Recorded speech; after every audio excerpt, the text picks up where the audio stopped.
Call the City Council meeting for Tuesday, May 20th, 2025 in session. Can I roll call, please? Councilmember Boki. Here. McCain. Here. Cindy. Here. Voss. Here. Dotson. Here. Burbank. Here. Rainey. Here. And Mayor Jessup. Here. We have all 7 of the council and the mayor present. Thank you. Would everyone please rise for the Pledge of Allegiance led by Councilmember Burbank. I pledge allegiance to the flag of the United States of America and to the republic for which it stands, one nation, under God, indivisible, with liberty and justice for all. All right, good evening, everyone, on just a perfect day in Minnesota, if you like rain. First thing on the agenda tonight is the council agenda, and we have one correction. We'll go to City Administrator Boosie for that. Good evening. Good evening. Thank you. Staff is requesting that you pull item 3.3.3 off the agenda for tonight. After discussing this with our attorney recommends that we remove that item. Thank you. With that change, I'd look for a motion to approve the agenda. So moved. Motion by Dan Bulkey to approve. Do I have a second? Second. Second by Brent. Any further discussion? Seeing none, all those in favor signify by saying aye. Aye. Opposed? And the agenda is approved. Next up tonight, we have Mayor Jessup, and you have got a couple of things for us tonight. Good evening. I do. Thank you, Council President Rainey.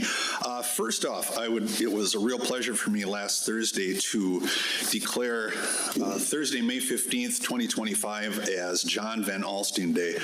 Detective Van Alstine was selected as the Police Officer of the Year for Owatonna for 2025. He has been with the department since 2019 and is a great example of what law enforcement should be. So it was a real honor to be a part of that ceremony. Second, I would like to thank a few people in the audience here tonight for whom it's been a really long day.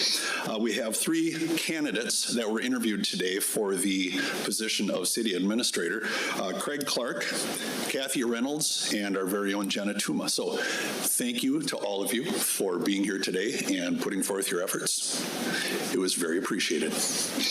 And then, lastly, we do have one recommendation for the Owatonna Public Library Board.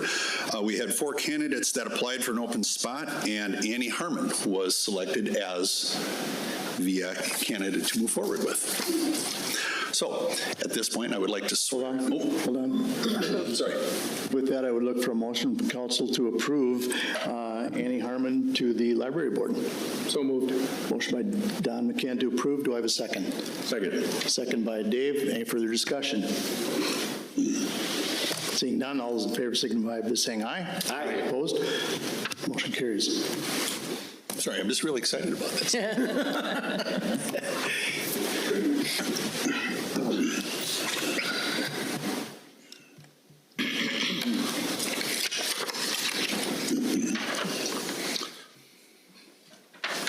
Please raise your right hand. I, Annie Harmon, I, Annie Harmon, do solemnly swear that I will uphold the Constitution of the United States, that I will uphold the Constitution of the United States, the Constitution of the State of Minnesota, the Constitution of the State of Minnesota, the laws of the City of Owatonna, the laws of the City of Owatonna, and that I will faithfully and impartially discharge the duties and that I will faithfully and impartially discharge the duties as a member of the Owatonna Public Library Board as a member of the Owatonna Public Library Board for the City of Owatonna, to which I have been appointed, to the City of Owatonna, for which I have been appointed, to the best of my knowledge and ability, so help me God. to the best of my knowledge and ability, so help me God.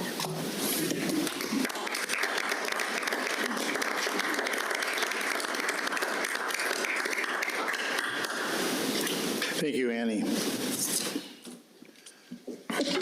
With that fills one of the positions. We have 3 positions. Do you want to go into that now, Matt? But the application is online. There are planning and HRA and fire civil service code that we're hoping to fill, looking to fill. So if anyone that lives within the City of Owatonna is interested in serving on a board, we have 3 open positions on 3 very different boards, and the process is on our website.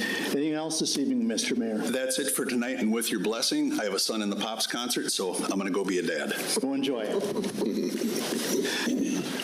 Next up is the consent agenda. Consent agenda consists of city council meeting minutes, other board commission minutes, licenses, permits, and miscellaneous items all grouped together for the council to review prior to the meeting and vote collectively.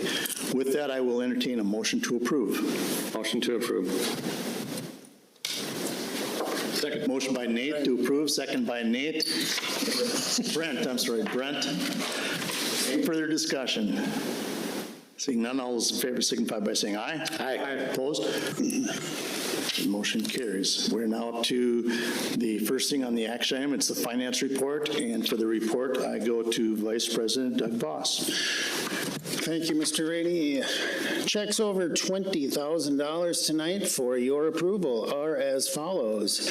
$23,800 to Kibble Equipment. It's a replacement check for a compact utility tractor for the Park Department. $835,862 to Legion Subsidiary Holdings. That is the final payment retainage for Merrill Hall of $469,470. Professional service fee to the Public Safety Center for February, $114,291. Professional service fee Public Safety Center March, $238,312. CIP backup generator replacement for City Hall, $93,25. Facility needs consulting to the Community Center, $44,64. $108,688 to Nero Engineering. That's for the wastewater treatment upgrade and expansion project of April 2025. $1,109,946 to Rice Lake Construction Group. That is the wastewater treatment plant expansion pay estimate number 35. $117,419 to the Steele County Treasurer for property taxes in 2025. $25,000 to TPR Enterprises. That is wastewater asset development consulting agreement for March, $12,500, and the same for April, $12,500. For other expenditures, $222,385. For total expenditures presented for approval, $2,434,102.33. Thank you.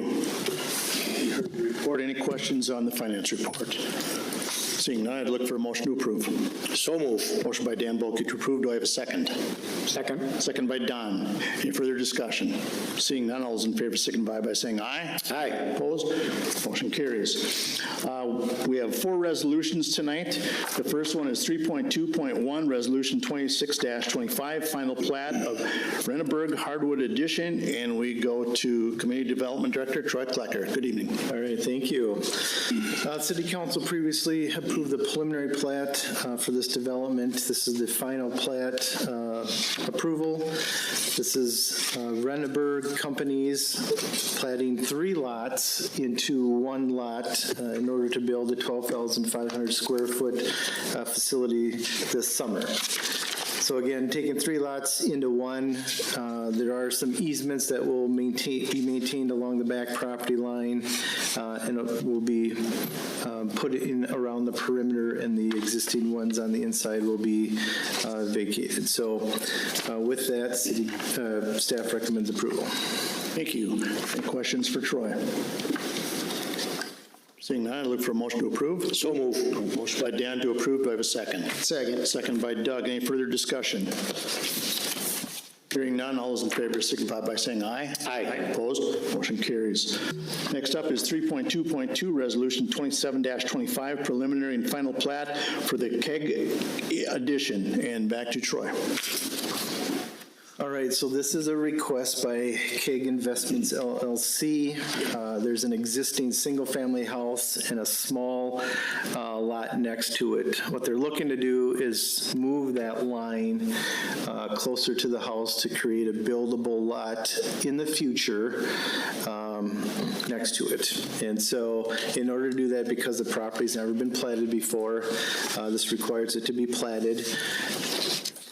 one lot for the single-family house and then an outlot for the other lot. And the reason for the outlot is there are some things that will need to be done before it's buildable. There's not utility stub-ins to it. There's some other things that would need to be done in order to make it buildable. So they are platting it as an outlot for now, but in a size that would be buildable. They'll have to come back at a later date when they're ready to build on it and replat that into a lot, a single lot, and a future plat. So we did have a public hearing at Planning Commission. We did have one of the neighbors had some comments about the utilities, the utility easements, and trying to make sure that it fit in with the neighborhood. So the Planning Commission did recommend approval, and with the 5 conditions that are listed in the staff report there, and staff would recommend approval of preliminary and final plat of Keg Addition. Thank you. Any questions for Troy? Hearing none, I look for a motion to approve. So move. Motion by Dan to approve. Do I have a second? Second. Second by Dave. Any further discussion? Hearing none, all those in favor signify by saying aye. Aye. Opposed? And motion carries. Next up tonight, 3.2.3, Resolution 28-25, preliminary plat for Mineral Springs Estates. And we'll go back to Troy. All right. So back in 2023, this property went through PUD zoning approval as well as a preliminary plat for the property. At the time, the preliminary plat was smaller in size in the fact that it would had 21 lots, and then the rest of the property was platted into outlots. They've come back now and are platting 36 lots and the remaining portion into outlots. So it would be extending Hemlock and 7th Avenue, and then creating a street, east-west street, all the way across between those two, where previously it didn't go all the way over to Hemlock Avenue. So this does comply with the zoning approvals back in 2003, so there's nothing they have to modify with that. They're coming back with a new preliminary plat with more lots being platted in the first phase. Their intentions are to get the project started yet this year. There will be a construction access off of St. Paul Road, which will feed into all the construction traffic will be fed off of St. Paul Road into the development. So the existing properties on the south side wouldn't get all that construction traffic. We did have a public hearing at the Planning Commission. There were no comments from the public relative to that. And so Planning Commission did recommend approval, and staff would recommend approval as well. Thank you. Any questions for Troy? Troy, I've got one that the road on 26th, or did you say it's going to be on 26th or St. Paul Road? The access point off of St. Paul Road? Is that the one that's shown there? Well, what you're seeing there is what's there now. Later in the packet here, you've got a preliminary plat which shows the new layout. So they'll have an access point off of St. Paul Road to feed the development. Okay, thank you. Any other questions? Hearing none, I'd look for a motion to approve. Motion to approve. Motion by Doug to approve. Do I have a second? Second. Second by Don. Any further discussion? Hearing none, all those in favor signify by saying aye. Aye. Opposed? Motion carries. Thank you, Troy. We're now up to 3.2.4, Resolution 29-25, accepting bids and awarding a contract for the 2025 taxi lane and parking lot reconstruction. And once again, Mr. Klecker. All right. right, so one of our CIP projects out at the airport is reconstruction of that main parking lot out front and the access road out to the frontage road. We did, so that project consists of repaving all of that, redoing a little bit of curbing. We're expanding the parking lot to the north a bit, and we'll have curbing all the way around it. We did go out for bids on this. So SEH did the design under our design contract. We went out to bids. We got 7 bids on it, and with the lowest bid being Hewlin Brothers at $476,162.51. That represents a total of 8.2% below the engineer's estimate. We did talk with SEH about the bid. They're comfortable with the bid. They were aggressive in their bidding to get it. We've done work with Hewlin Brothers in the past also. And the Airport Commission did review the bids and are recommending approval of Hewlin Brothers for the project. This will come from our CIP budget.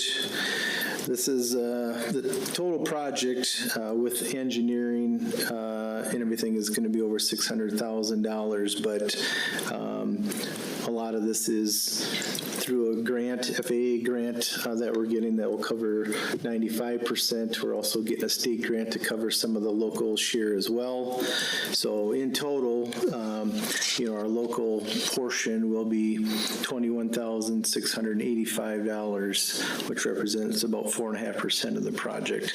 So we would recommend approval of awarding the contract to Hewlin Brothers out of Albert Lee, contingent on securing the required FAA and MnDOT Aeronautics grant funding participation as we anticipate. So we did apply. We've gotten good indication that'll be awarded to us.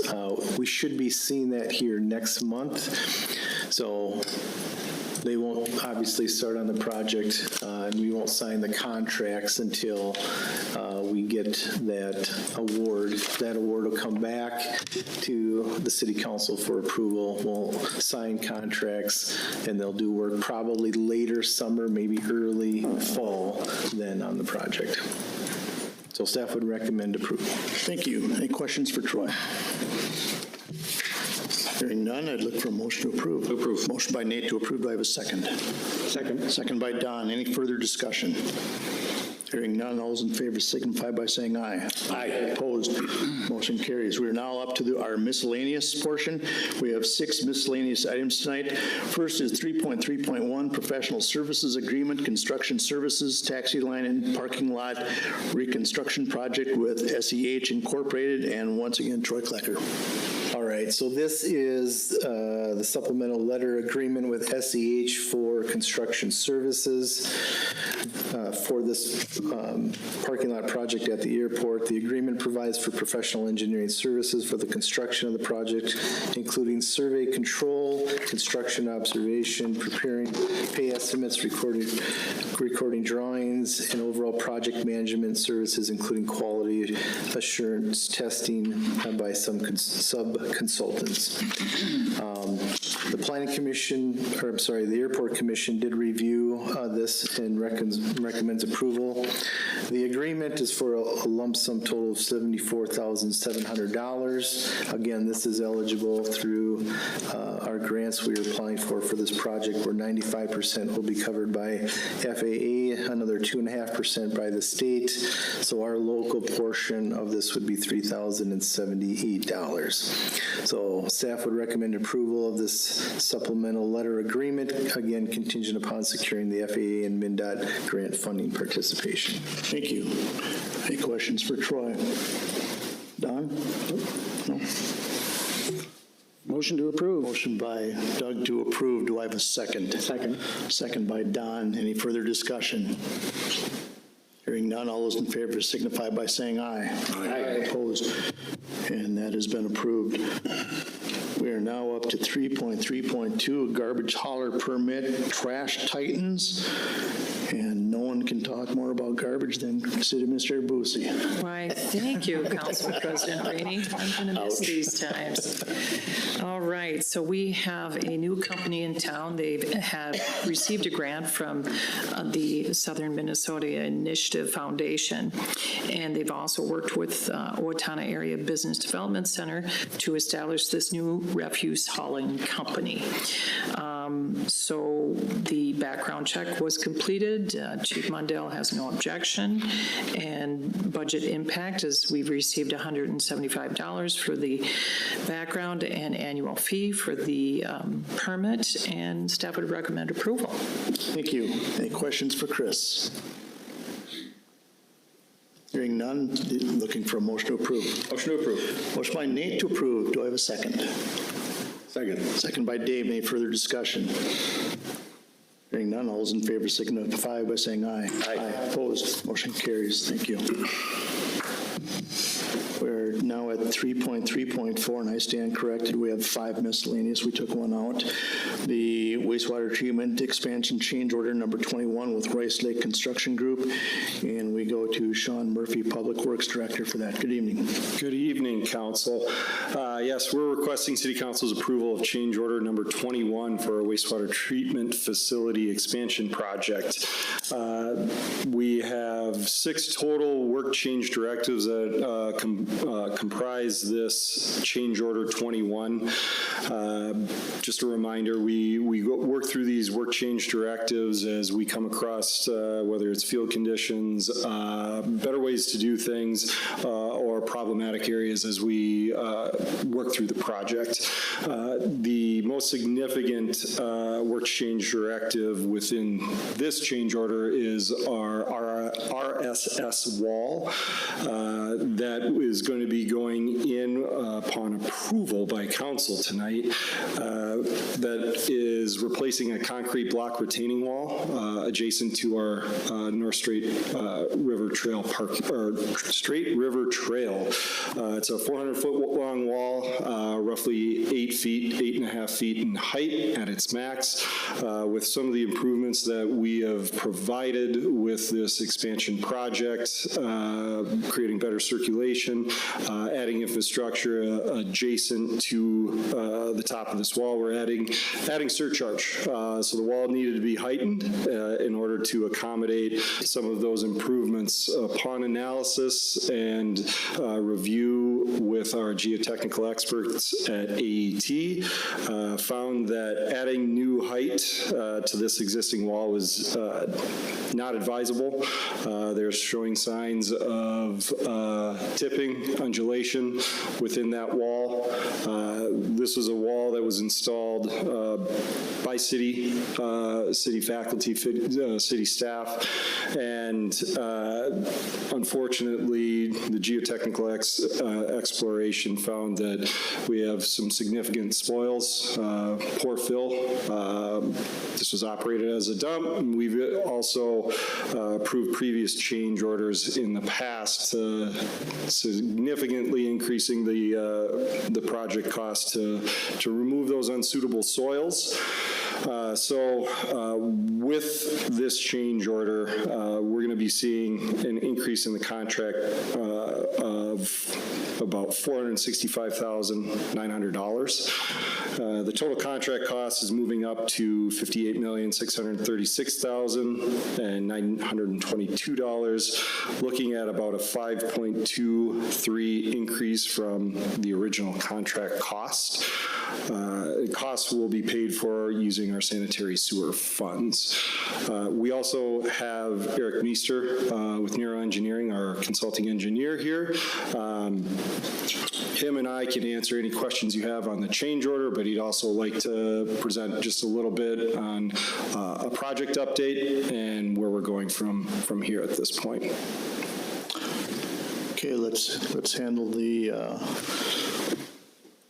3.3.4 first. Are there any questions for either Sean or Mr. Meester? Hearing none, looking for a motion to approve. Motion to approve. Motion by Nate to approve. Do I have a second? Second. Second by Dan. Any further discussion? Hearing none, all those in favor signify by saying aye. Aye.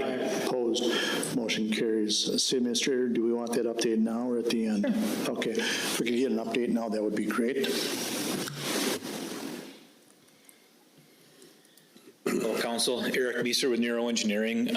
Just giving you guys an update on where we're at. As you guys are probably aware, we had back in March, reaching extension of the construction contract due to some delays. So substantial completion, and the thing has been moved out to October 31st, I think, and final January 1st, I think.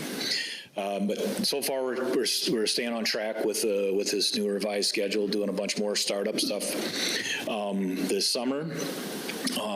One area that Chris, Sean, and I need to prioritize is the biogas component of this, and primarily around getting an offloading agreement established with OPU. This agreement between the city and OPU will allow the city to take the upgraded biogas and put it on the their natural gas grid. And so we've been flaring it while they're doing the construction here, and until we get that in place, we're probably going to have to continue to, flare and waste that gas. So we've been working on that. It's a little bit of a challenge in that certainly here locally, even regionally, we're kind of on a kind of navigating new waters here, and so trying to find the right people, the right kinds of contracts to get these agreements in place, to get that executed is kind of what's slowing us up here a little bit. But we've got some resources that Sean and I discussed about today that we can reach out to see if we can get some example agreements and some stuff like that together to kind of help get that navigated. But ideally, it would be nice to get that agreement in place here probably by the end of the summer for sure. If not, maybe August 1st, it would be even better, since they're looking to do startup in that sometime in August. And so we can start trying to capture some revenue and not be wasting this gas like we've been doing. So, but other than that, I think everything is moving along. You certainly have, as you saw, a sizable change order here. This is, we believe, some of the, I'm not going to say you're not going to have any more change orders in front of you, but I don't think we should see any really gigantic ones like that again here. Probably just some small things here and here, because we're kind of done with the excavation and new buildings and stuff like that, just mostly putting in, the last little bit of equipment and then some surface and site restoration stuff. So we're kind of on the backside of our contract here, so we should get to the finish line, I think, on schedule and without too much more difficulty. Okay, thank you. Any questions on the update? I have one. So with cost increases, we had kind of a sweet spot we were trying to stay in. Where are we at with that? So typically projects with this size, and I can have Eric delve into that as well, you're looking at your 3 to 5%, depending on the type of project and how much risk is involved with, whether it's a certain type of site, the type of work you're doing, those can reach up to 10% or even more. I think where we're at, there's a portion, roughly, I think it was 0.6% or 0.6% of the 5.2% increase was just from price escalation. And then the other components were necessary for design, operationally for the wastewater treatment facility, or taking advantage of down process where maybe was this the absolute perfect time necessary time to replace X component, but no, it would cost way more to remob in 4 years to get X replaced. So try to take advantage of those down processes, which aren't an easy feat. That's why this is a 3.5-year project. So, I think, with what Eric said, we're past a lot of, the unknowns, so to speak. So, fingers crossed, we're going to see if we see any more change orders that they won't be as large as this one, like a 400-foot long retaining wall. As long as the change orders go down, we're fine. Yeah, we had a few change orders that did go down early on in the project. I don't know if Eric can find any more for us, though. Yeah, Jennifer did mention that there are some credits coming. I don't know that they're gigantic in nature, but we've got some smaller ones that we've had some give and take on that we know we've got coming. And to add on to what Sean said too, the 5% is definitely probably more than I would have liked to have seen when we got started on this.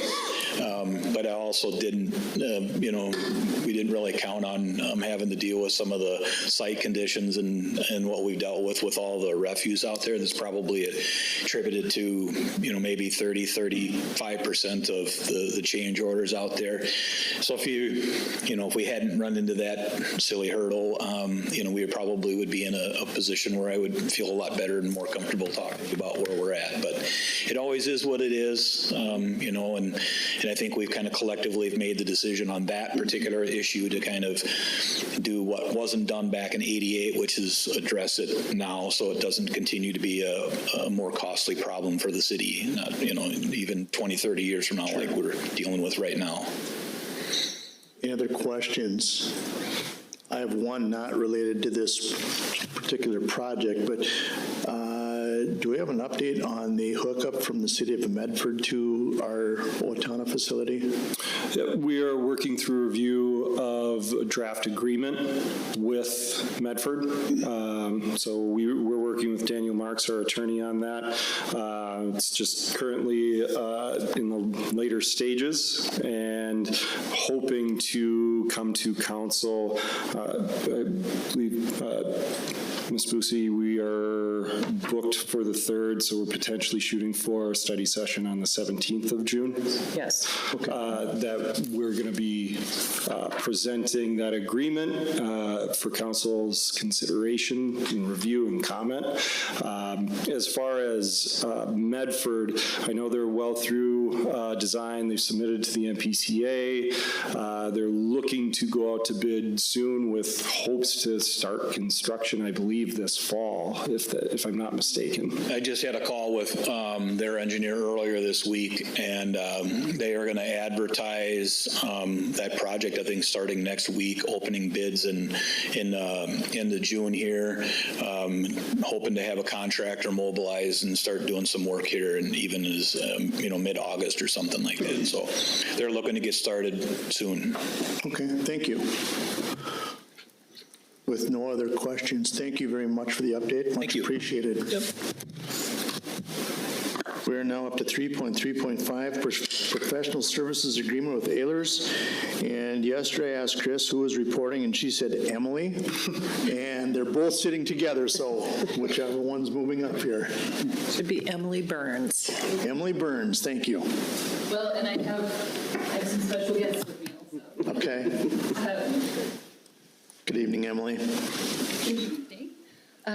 Tonight, I have Dan and Todd with me from Ehlers, and we are looking at, let me get on the, sorry, a professional service agreement with Ehlers to create a financial management plan for the city. This will be a strategic tool to guide the city's fiscal decision-making and ensure long-term financial stability. And I will let Dan and Todd explain a little more in depth about the plan. But just kind of a high-level overview of what that entails. It also encompasses the staffing analysis, and as everyone knows, personnel accounts for about 70% of the city budget, so it's kind of a dual effort between HR and finance. The budget impact is not to exceed $42,000, and that is actually in the HR budget for 2025 for the staffing study, and I will let Todd and Dan explain a little more about the plan. Good evening, gentlemen. Well, good evening, Your Honor, members of the council. We appreciate spending a little time with you this evening on what turns out to be an excellent night to spend some time indoors, so it works out really well for us. We will take the opportunity to talk a little bit about the FMP, but in chatting with city staff, we also wanted to take this forum to just provide a little more information about Ellers and who we are and the work that we hope to accomplish with the city over our relationship.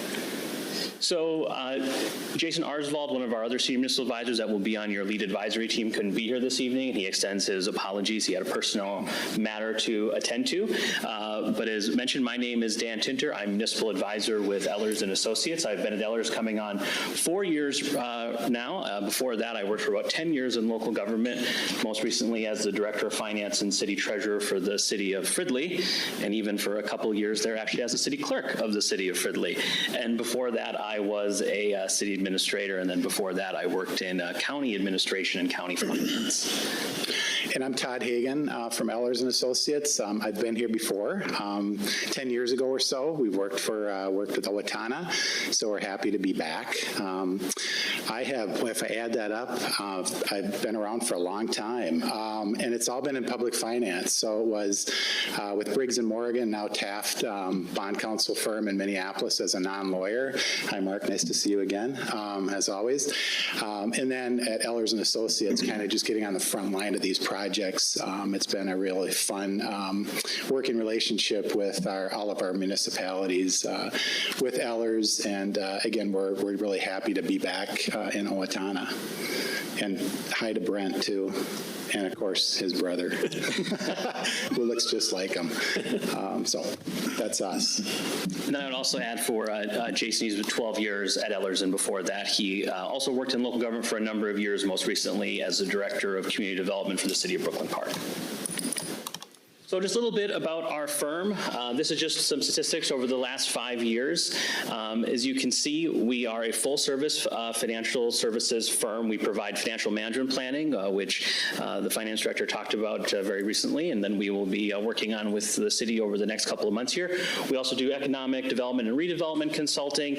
We do a lot of debt issuance and management, and then we also handle investments and treasury management services as well. Over the last 5 years, we've issued more than 2,000 separate issues of bonds with a par value of about $15 billion. And then perhaps most notably, at least for the work that is right around the corner here with the FMP, over the last 5 years, we've completed more than 340 long-term financial plans for cities, counties, special taxing jurisdictions of various sizes, scopes, and activities. And then we're proud to say that this slide is actually a little outdated now. We're coming up on $3 billion of assets under management. About $1.3 billion of that is actually bond proceeds. And that's quite advantageous for the city, because when we start talking about issuing bonds, there are several things that we can do from an investment side to help you earn as much on those bond proceeds so you can try to reduce the amount that you actually have to borrow in the first place. So as you can see, we kind of handle everything from soup to nuts. And I remember when our goal for the investments was $400-some thousand. So $3 billion is a big deal for us, and our clients love that program. I also remember when we didn't have a lot of these choices here, and I know a few slides coming up as well. All the personnel we have, so we continue to grow. We'll get to that, but also as we grow, we add everything public finance basically. So it's very advantageous for our clients. Yep. So Todd just alluded to this. Ellers has really the largest team dedicated to public finance in the state of Minnesota. There are two of us standing here, but as you can see from the slide, there are a number of people that, really help us look as smart as we do every single day. There are 13 municipal advisors on our team that have a variety of expertise and background, 9 fiscal consultants, 4 of whom are former finance directors or assistant finance directors. And for the folks that really, really, really like to geek out on bond issuance, We have 5 analysts that focus exclusively on disclosure and 2 that focus specifically on arbitrage compliance, so all those pesky federal tax regulations related to tax-exempt debt. And then, as we mentioned, we have 5 investment advisors. Fun fact for you, piece of bar trivia, under SEC regulations, they spell advisors in one part of the statute as SOR, and in the other part of the statute, they spell it as SER. So I don't know who's responsible for that. I think it's a typo, but no, I'm just kidding. Also, we all play well in the sandbox together. Basically, we're not commission-based, we're team-based. I think that works well with the city of Owatonna, the way you folks operate. And yeah, so I think that's very advantageous. So if you may get one of us, you may get 2 of us, we may pull in other folks. And I think, that's a good thing. So we're not just, if we don't know something, we don't fake it, right? So we have folks in the office that know sometimes more than we do. Right, Dan? Every day, yep. So this is kind of what we know. We've talked a little bit about this. We will be, of course, assisting with the annual infrastructure projects and your kind of annual bond issuance process to support your normal pavement management plan activities. And then, of course, as the finance director mentioned, the real project that is kind of on deck at this point and is up for the council's consideration this evening is a financial management plan. A bit about the plan itself, we will look at 13 different funds that were identified by city staff. Using those 13 funds, we will look at their current financial position. We'll model any operating needs, including, as mentioned, the staffing components and a staffing study. Additionally, we will also look at any capital projects, any of their tails into the operating budget, and all of that will be projected over a 10-year period. That will allow the city council and the broader community and some of your other stakeholders to really evaluate the ins and outs of the financial decision-making that the city will have to make over the next 10 years. And as one of our colleagues likes to say, to use a very technical finance term, it allows the governing board here to do a lot of what-ifing. So when we have your conversations with you, if you ask, what happens if we move a project a couple years out, if we pull it forward, if we maybe hire a few more staff next year as opposed to a few years from now, and we can show you how that impacts the financial status of the organization, and we can also model out all of the property tax impacts, which ultimately is what most of the time we find that city councils and really the public at large really want to know about, is that there's probably very good reasons for all of this, but ultimately, what does it cost us, day in and day out for the city? And then we know you have a long-range asset plan, and so we've already been talking with staff about the phase 2 of the public safety facilities and some of the decisions that will be coming up there, and then thereafter, rolling right into our community, our center project, and possible community center for the city and, of course, the kind of greater region. So clearly a lot on your dance card between doing the wastewater treatment facility and then rolling into some public safety facilities and then ultimately thereafter into a community center.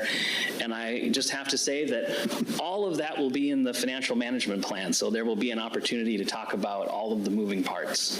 And it's good to have that for the rating agencies too, and we issue bonds as well. It's part of their criteria and methodology is to have a 10-year financial management plan that kind of shows how we're maintaining our reserves, sort of have the capital improvements, how we're going to finance them, a little mixture of cash maybe, some bonding, some wraparound into the levies, basically just to keep everything as level as we can. So it's very advantageous, and it pretty much pays for itself by maintaining that credit rating as well. So it's good to check that off the list as well. So I always kind of think of it too as kind of like a pre-approved mortgage almost too. It's like how much basically a house can we afford, so we don't go looking at something too expensive, right? Because we know all this is in the plan and sort of what that is, and that kind of in turn just lets us know what's affordable and what's not, and it's just good for the council to know. I think at the high level too of how this all just kind of interrelates to itself. So yeah. So I won't go through everything on this slide, but one thing, because we do have such a deep bench at Ellers, we can actually offer the city any number of services at various levels. For example, the long-term financial management planning that we've talked about. We've even gone so far for, and I'll call myself, some of the dorks in the room doing an ERP system implementation. That's always a lot of fun. But perhaps most interestingly on this slide, we have a lot of experience doing loss analysis and implementation assistance. So ultimately, if the council does decide to move forward forward with something like a community center and you decide that you do want to fund it through a local option sales tax, asterisk there, depending on what the legislature decides here over the next few weeks about what happens with loss, but we can also help you with that. So really, we do fancy ourselves a full-service firm and can provide you with any number of services. We're only a phone call away, and really, we do think of ourselves as an extension of staff. We're all playing on the same team, and we want to make sure that you have the answers you need when you need them at the appropriate depth and detail of analysis. So I've talked about a few of these, but just to wrap up, really, we have that deep bench. We have a 100% local presence. We are headquartered in Roseville, although I should say in a couple of weeks here, we are moving down the road just over the city line into Minneapolis. Barely Minneapolis. Barely Minneapolis, barely. That's true. We have property here in Owatonna, too. That's what I said. Okay. We will have to see if there's space available for us in the community center or the public safety facility. Fair enough. I can probably help them with that, too. Yes. But we are really one call away. We really do pride ourselves in providing immediate value add, as I mentioned in our introduction, and some of the folks that will be on your team. A lot of us have sat on that side of the dais and certainly appreciate the moving parts and challenges and sometimes the political decisions that have to be made when you're weighing such really hefty financial questions. One thing that I really like to stress is we pride ourselves on being responsive. We are a one phone call away, and we always try to return that phone call as quickly as possible so you get the answers that you need when you need them. And we really are committed to working with you in the most effective way possible. So if that means showing up in person or potentially putting together an analysis and burning the midnight oil or turning up at a meeting with one of your stakeholders, we're always happy to do that. So have calculator, we'll travel. Yeah, and we don't, charge, for emails and, small stuff like coming down and meeting with the staff too. We want to encourage communication too. So if you're going to see a bill every time for 15 minutes or a half hour, that's going to discourage that kind of dialogue. So we don't do that at Ellers. We have enough clients where we're all good. We have many clients down the 35 corridor coming here to Owatonna as well. So no problem there. We've got a good base of those folks. I think every client benefits from that concept. So we're happy to just dig into it. And if it doesn't turn into a project, so to speak, where we would charge for that, again, we just encourage communication back and forth. So, yeah. Ultimately, we're privileged to serve you. I would be happy to answer any questions about Ellers as a firm, ourselves as individuals, or of course the order of the day with the consideration of the financial management plan proposal before the City Council this evening. But ultimately, we are thrilled to spend a little time with you this evening and ultimately make your acquaintance, and we look forward to working with you over the next several months and years. Any questions for the Ellers team? Thank you. Kevin, I do. Oh, I'm sorry, Don. You had mentioned that you're going to do a 10-year kind of financial plan for us. Is it? And then you also said, do you have what-if scenarios? Do we get like a software package that we're looking at, or is that something that you take care of? Your Honor, members of the council. So ultimately, you would not receive a software package, but we would turn over the financial management plan, which is an Excel-built model to staff at the end of the process and actually train them on the model itself. So in our communications with staff, we've told them we can turn that over to you. You can either update it annually, or you can actually have us update it annually, or some combination thereof. Because one of the recommendations that you'll see when the financial management plan is presented sometime in the future is that we do recommend updating it on a regular basis. So the city will have that capability, and of course, we're always happy to help if the city were so inclined. Thank you. Any other questions? Thank you.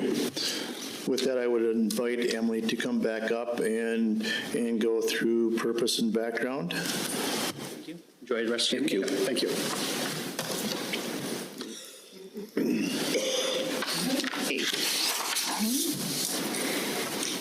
All right, so like as we mentioned earlier, the purpose tonight is we're asking approval of the professional service agreement with Ellers to create a financial management plan for the city. Background was provided by Ellers, and as I mentioned previously, the budget impact, the cost of the financial management plan will not exceed $42,000. That includes the 13 funds that we have identified for Ellers to look at, and that actually is less than the 2025 budgeted staffing study in HR's current budget, and staff recommends approval. Thank you. You've heard the report. Any questions for Emily? Hearing none, I'd look for a motion to approve. So moved. Motion by Brent to approve. Do I have a second? Second by Don. Any further discussion? Seeing none, all those in favor signify by saying aye. Aye. Opposed? Motion carries. Welcome to the team. Our last miscellaneous item tonight is 3.3.6 to accept a quote of bituminous material from Crane Creek Asphalt, and we go back to Sean. Thank you. We're requesting City Council's approval of a quote for bituminous material from Crane Creek Asphalt. Our maintenance manager, John, he requested bulk purchase quote for what we're estimating for our 2025 paving season from our closest bituminous material plant in Faribault. We received roughly $5 deduction in the average will call price by driving up and just filling your truck. There is no minimum or maximum quantity tied to this quote, and there are no obligations to purchase. A number of cities get these quotes. Mankato, I believe Rochester does as well. We also have an option to get a state contract price. The closest facility is in Mankato. Just due to distance of hauling, costs of fuel, wear and tear on vehicles, it's more convenient to go through at a slightly higher cost from Faribault, but we always do evaluate that on any jobs that we do. We have gone to Mankato in the past. Usually that's when plants are tied up with significant paving jobs, usually a county project, or even for the state. But with that, again, we're receiving a roughly $5 reduction in the will call cost for bituminous material, and with that, staff recommends approval. Thank you. Any questions for Sean? Yep, go ahead. How does the product get here? We have to go, we send our trucks, they get filled, and we drive them back. And how do we clean the truck when it's done? Kind of a mess, isn't it? Yep, it definitely is, definitely is. Were you offering your services? No. Don. I had the same question at Bulk. I saw it was an FOB plant price, so I was assuming we were going to haul. Mm-hmm. Any other questions for Sean? Hearing none, I look for a motion to approve. So move. Motion by Dan to approve. Do I have a second? Second. Second by Don. Any further discussion? Hearing none, all those in favor signify by saying aye. Aye. Opposed? Motion carries. We are now up to staff reports, and she has not been busy enough in the last 3 months, so we're going to listen from Emily Thamert. Good evening. Good evening. I wish I had a fancy PowerPoint for you with pictures, but I'm just here with a few bullet points for you tonight. So first and foremost, so far in 2025, the HR team has grown from 2 to 3, so very grateful for that. Angie Jarrett joined our team 2.5 months ago and has been a tremendous addition for our organization. Rachel Boss has now been with us for 3 years, so really I couldn't ask for 2 better HR specialists to support our employees and all the work that they're doing across our organization. Just as a quick snapshot, today, just to kind of give you a glimpse, the city has 144 full-time employees, 20 part-time employees, 25 paid-on-call firefighters, and as of today, we have 164 seasonal temporary employees. So we are, of course, ramping up for a beautiful summer in Owatonna, and that means we need to staff our water park, our golf course, Lake Colmeyer, all those great amenities for our community members. The way that HR supports that hiring is we do a city orientation with all of those seasonal temporary employees. So we have had 5 large group orientations. Our last one was just this past Sunday afternoon. So it's a great opportunity for us to welcome those seasonal temporary employees to Team O-Town and go over some important policy items and just really set those clear expectations and make sure that they're set up for success for the summer. Additional snapshot items. So far in 2025, we've welcomed 16 new regular employees to the team, and we are currently at 90. We have 94% of our budgeted FTEs currently staffed, and that's up from 88% in January. So those HR specialists have been working hard, doing a lot of interviews and doing a lot of hiring. Additional notes, I always like to touch on some of our organizational culture highlights. This year, we have started doing quarterly town hall meetings with employees, and the way that we do that is the director team rotates through, and so there's 3 different directors that will host each quarter, and all employees are welcome, and it is set up really just to provide another opportunity for two-way communication with our employees. We don't want to just do one survey once a year to check in and see how people are doing. We want to make sure that we're being proactive and giving that opportunity throughout the year to have some good dialogue. So those have been well attended so far. Our employee recognition banquet was April 23rd, and we had about 130 employees and their significant others join us for an evening. We celebrated some milestone work anniversaries, and we also handed out our annual Purpose and Values Awards, really highlighting those employees that walk the talk and live that purpose and values throughout the year. And then the newest culture initiative is we are working on building out and rolling out a Better Together toolkit. So when we started our culture work a few years ago, one of the items that we heard was that we're maybe a little bit too Minnesota nice, and maybe we can have some constructive conversations in a more effective manner. And that is one item that we haven't really dug into yet. So Chris came to the culture team at the beginning of the year and asked that team to just kind of tackle that project. So what they're doing is they're building out a toolkit, and each month we will be sharing tools, resources, maybe it's a TED Talk, maybe it's a video, we may have some in-person face-to-face trainings, but we're going to be talking about things like psychological safety, emotional intelligence, maybe some conflict resolution approaches, things like that. So throughout the year, each month, we're going to roll out some new tools and resources and make sure that our employees are aware of that and start using those to their full advantage.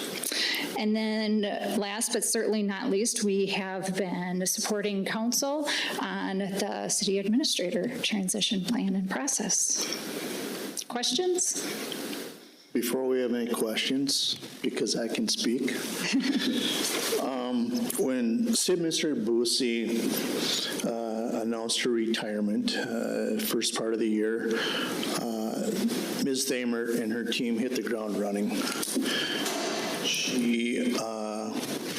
She displayed a high level of professionalism she has throughout the process, meeting with with myself and Vice President Voss throughout the months, breaking down what was going to happen, when it was going to happen, giving us timelines, always asking the last thing before we left our office, do you have any questions, any concerns? And the other thing, and she just talked to Mr. Voss, myself, the other morning. She said, are you guys communicating with the rest of council? Is the rest of council up to speed on what's going on this week? And so Ms. Thamart cares about everything that goes on in this process. And I just want to say thank you. You have conducted this so well. And you know how you've handled this and how you will as we come to a conclusion. It's very much appreciated. With that, Doug, do you have any comments? I agree 100%. Any questions of Emily? Thank you. It was our pleasure. Thank you for the opportunity. Any other questions for Emily? Thank you. All right, thank you. We're now up to the public comment portion. Please limit your comments to 2 minutes. Please approach the microphone, sign in, and state your name and address for the record after being acknowledged by the council president. Speakers will be limited to 2 minutes to deliver their comments. Council Vice President Voss will be timing and hold up one hand after 1 minute 45 seconds to notify the speaker they have 15 seconds to complete their comment. Those speaking are asked to conduct themselves in a respectful manner as they deliver their comments. Audience members are asked to refrain from reacting to comments. The City Council will not respond directly to comments in this venue or take immediate action in response to them. With that, I will open it up for public comment. Yes, sir. It's you.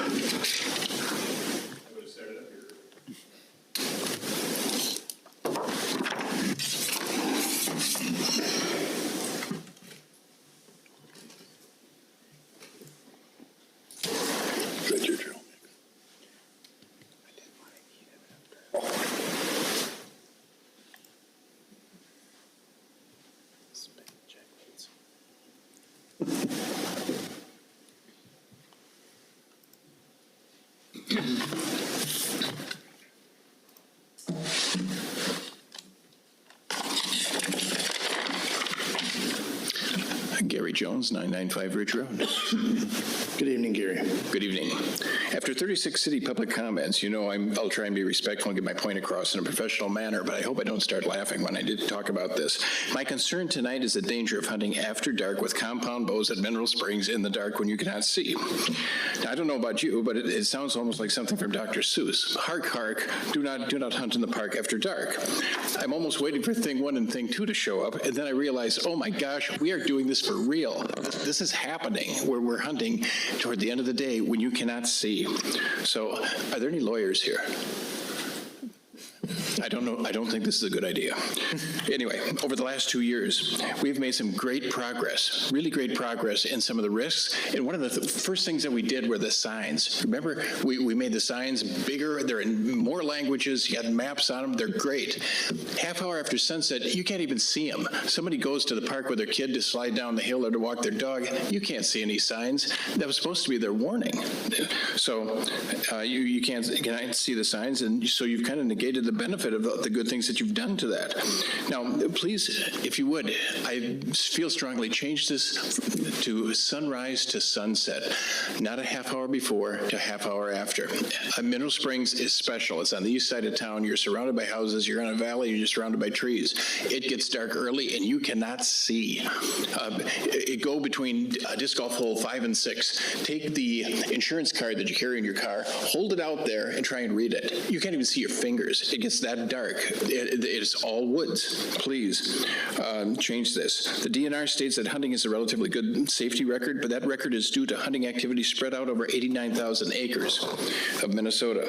It has little or nothing to do with Mineral Springs, I'm afraid. And please move the times 30 minutes so the hunters can see what they are shooting at, hopefully not my scooter, and at least make an attempt to reduce the risk. Thank you. Thank you, Gary. Anyone else wish to speak to this evening?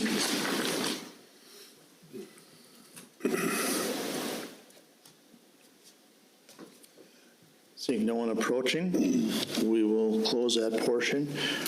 We are now up to council comment, and first up tonight is Councilmember Bulkey. No further comments. Councilmember McCann. Nothing to add. Councilmember Svenby.